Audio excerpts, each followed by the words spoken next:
छूट मन मानी रही।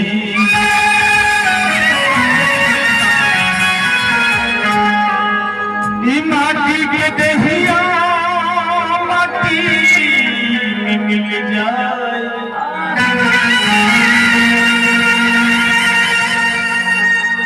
चेहरा उतर जाई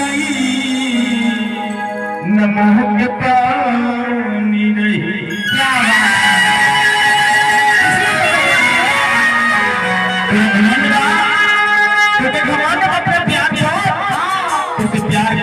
अच्छा अगर तू हमारा से प्यार करके रहे ना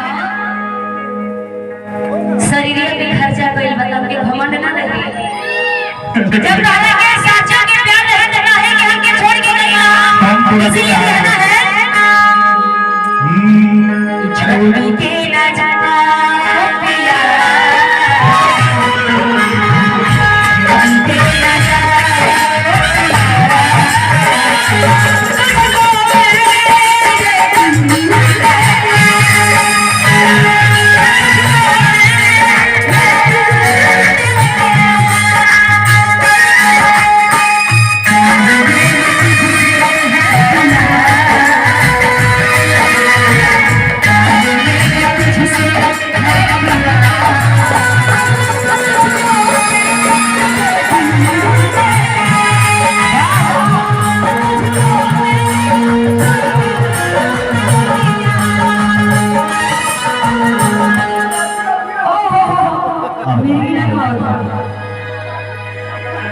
क्या बात है, इनका कहते हैं कलाकार है।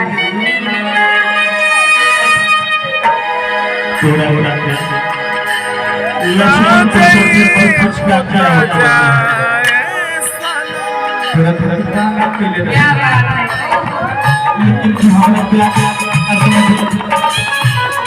लेकिन जो हमें तरफ जो होना चाहिए बता दिए लेकिन आप जाइए धनंजय के घर जाइए, यहाँ से किसी के भी पास आप जाइए, नहीं मिलेगी आपको, ठीक है।